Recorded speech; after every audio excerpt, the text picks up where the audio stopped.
Whether you just got your 12th results, you are graduating, or you are working and planning for a PhD, this one is for you. Because 2027 admissions are not as far as they sound, and the window to prepare it's opening right now.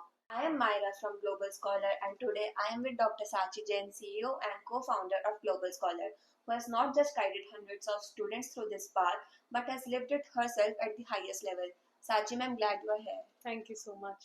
Before we get into everything, I want to ask you a really personal question that most of the students never get to ask someone like you. When you were at the crossroads yourself, was the path ever clear? We want to know your journey, struggles, achievements, everything. I think I was like most of the other students today. My path was never without any struggles. Although I was clear headed that I want to stay in the world of academia for many years with an intention of doing a PhD later on. But I always had the complications just like any other student would do. But as time progressed, as I matured, as my personality developed, I understood that what are the struggles and what are the ways that I could navigate those struggles. But let's set the stage first. For someone watching in 2026, planning for 2027 intake, what's the simple biggest thing that has shifted in international admissions that they need to know? So competition is really soaring these days, and it's become more complicated than ever. Because most of the students now are securing amazing grades. A stars and above 95%. So what the universities are really looking at now is a more like a holistic profile of the student that shows genuine passion towards the subject that they're planning to pursue. And also, I think that now there are so many choices with respect to universities and degrees, so the students really need to take a decision. Most often they are getting confused. If they've gotten offers from 4 5 universities, it becomes very difficult for them to really pin down to one final decision. So I think that is something that needs to be planned way earlier. That what is your first priority, what's your second priority, and that priority needs to be set on the basis of the subject and the modules that you really wish to study. Students assume that studying abroad is for toppers only or for a certain like people with certain financial background. So is it true in 2027? I think that's the biggest myth, that studying abroad is for a limited sector of students coming from a specific financial background. I think because now most of the destinations across the world, with so many countries offering low tuition cost and even 100% scholarships, and more flexible ways of payment, I feel it's become more accessible to many students from different economic backgrounds. So that's a very old and traditional thinking that only students from elite families can afford to go and pursue a degree abroad. So I don't believe in that. I feel there are many destinations that are amazing, with students from different walks of life can apply for. So recently you visited Hong Kong. What do you think? Is it a good destination for Indian students to study and live? Hong Kong was absolutely amazing. It was my second trip. And this time, the trip was more oriented towards a perspective of a student and also as a parent. Yeah. So I saw it through those eyes. And I feel that it's so close to India with just a 4 to 5 hours of flight. It's culturally absorbing because, you find people from your subcontinent. It's also an English speaking country, very well connected. You easily find your favorite food, the Indian food and everything. More so is very safe, for the students. And it does provide a lot of scholarships. It's very beautiful as well. So I feel it's one of the top destinations. And with respect to Hong Kong University now being on the 11th spot worldwide, I think that has really opened doors for students to apply to Hong Kong. So it's a brilliant destination, I would say. So, ma'am, in today's time, according to you, what are the top destinations that an Indian student should target to study abroad? So that's a very tricky question. Yeah. There's no fixed answer to it, honestly. Why? Because I think the choice of the destination really depends on the subject that you like to pursue. It also depends on your budget. It also depends on your preferences. So if somebody is planning to go for something like fine arts, then I would say Italy is a very good option. somebody who's planning for, let's say something in technology, then Germany is a very good destination as well. So it's now not only just UK and US being the study abroad best destinations. So many destinations have opened up, even for example Japan and Korea and even Malaysia. So if there are average achievers and not the students who are securing the topmost grades, so these are the countries that are providing good placement opportunities, good PR routes, scholarships, budget friendly options. So the destination really depends on those kind of preferences. One question I would like to ask you, for MBBS students, for Indian students, they want to study MBBS in Russia, but there is war situation is going on there. What are the other countries they should target for MBBS? So for MBBS, I feel right now Georgia is a brilliant destination, Hmm. and I do not suggest a destination unless and until I have visited it personally. Yeah. And recently, I went to Georgia, spent a couple of weeks there, and I saw that a lot of Indian students are preferring Georgia over Russia. And I think the main difference is that in Russia, most of the exams are in Russian language, which the students struggle to, appear for, because the Russian language is definitely harder. It also has harsh conditions in terms of climate, and obviously yes, with terms to the geopolitical scenario, I feel Georgia is much safer. It's a Christian country, it's an English speaking country. The people are amazing, the culture is very welcoming, and also it's very budget friendly. Yeah. So I see that as one of the most potential destination for MBBS students today, for sure. For a student who just got his 12th results, first thing they should do if studying abroad is on their mind. I think for 12th standard students, the journey begins not just in 12th. I think it should begin way earlier, which is probably, let's say, in grade 9 or 10th. Because 12th is a time when they're focusing fully on their boards and the competitive exams. So if you are planning to go abroad and you decide in 12th, I say that it's a little too risky. It's a little too late, because the bachelor's admissions are more complex in a way that there are lots of essays to write. There's more profile oriented selection, and that happens, as I said, initially during your ninth and 10th grade. So for that matter, I would strongly suggest the students who still are thinking of applying abroad to plan this a little more earlier, even if it's in 11th standard. That's better, because then the preparation is more strategic, it's more solid, and it's more carefully thought after. So we can write the essays well for them, we can coach them for the interviews, we can do their applications really well. So a piece of advice would be that start to plan early. So most of the students like finalize it ki yes we want to study abroad in class 9th or 10th only, but they don't have the proper source from where to prepare. So what do you think about it? Obviously I would say come to us, because I was one of them. I was one of the students who thought in probably in class 6th or 7th that I would like to go for Oxbridge or for an Ivy League. But in those times there was very little access to the information, to also like certified counselors and companies that could ease out that journey. But now, because no, so many counselors are out there, and you also have so many webinars happening almost every day, so that access. And I think today's students are much more smarter, than we were probably 10, 15 years ago. They are much more, they know what they want to do. They know which university they really want to go to. I think more so the parents are also more, realistic in that manner. They know where they would like to send their kids, so they are very well informed. So that shift I see today. But yes, plan it, as I say, very well and very well in advance. So yeah. There is so much anxiety around percentage cutoffs. So is it true in 2027? See, percentage, yes, it's important. I think it's important to an extent of fulfilling the criteria, fulfilling the eligibility requirement.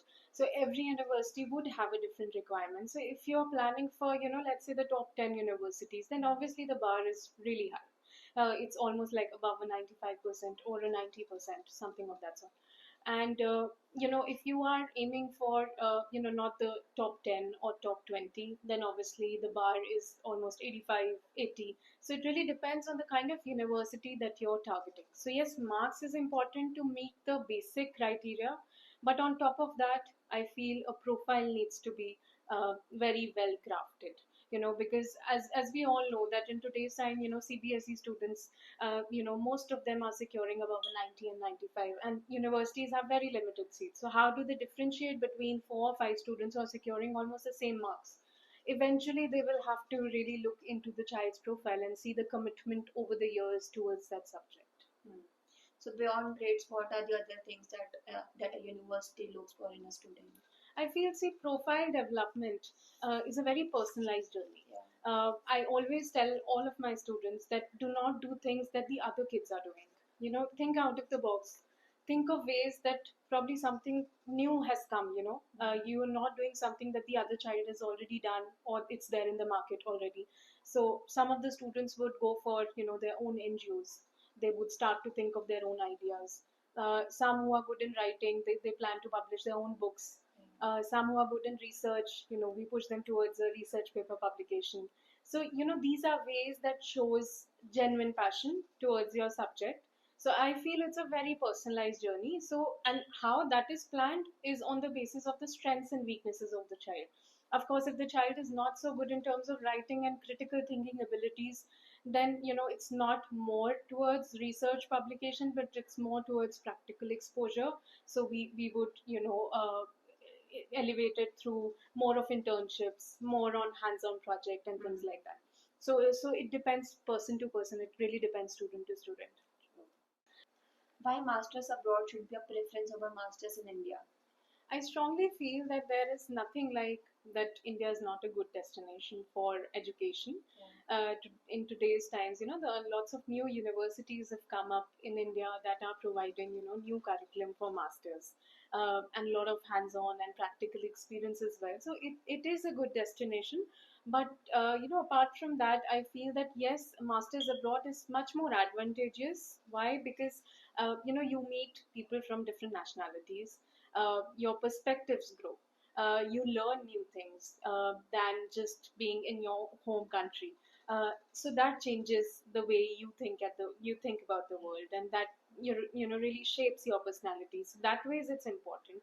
And once you're also setting foot into the professional sphere, I feel that then also you gain new skills, because the professional spheres in each country is very different.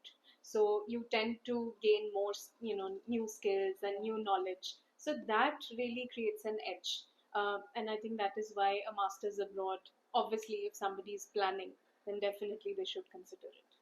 So work experience before masters, is it necessary or overrated?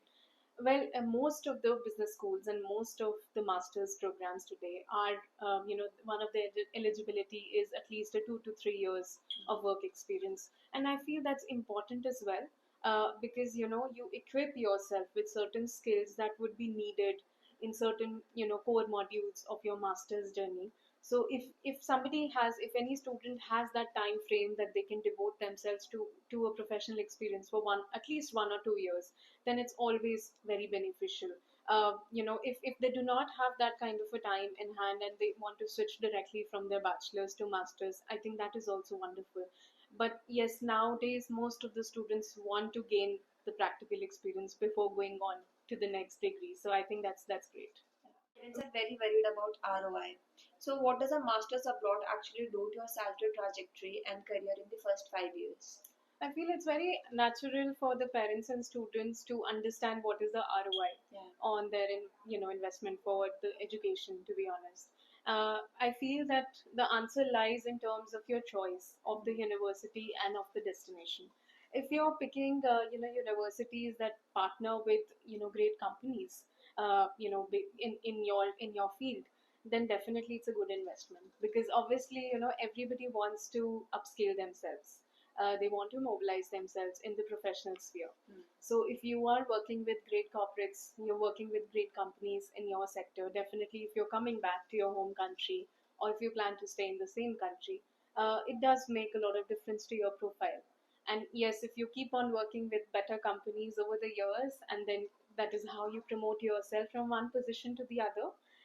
And that ways, yes, there is definitely increments, there is salary appraisals. So it's very important to take that wise decision based on the university.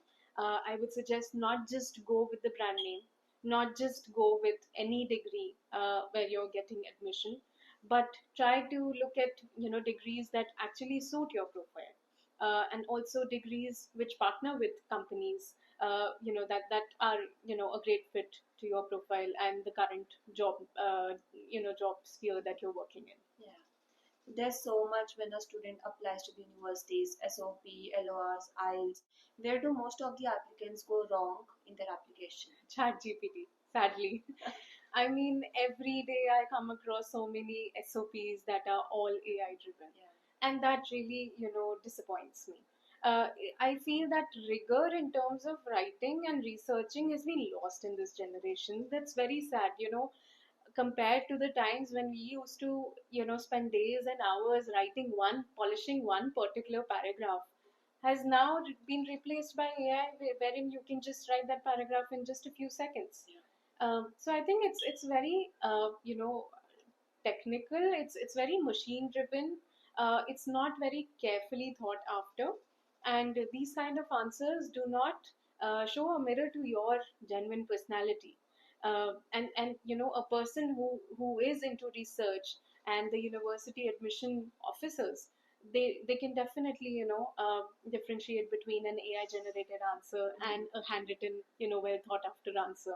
So I think that is something that's very disappointing in today's world. So, ma'am, PhD abroad feels intimidating for most Indian students. Where does that fear come, and is it valid?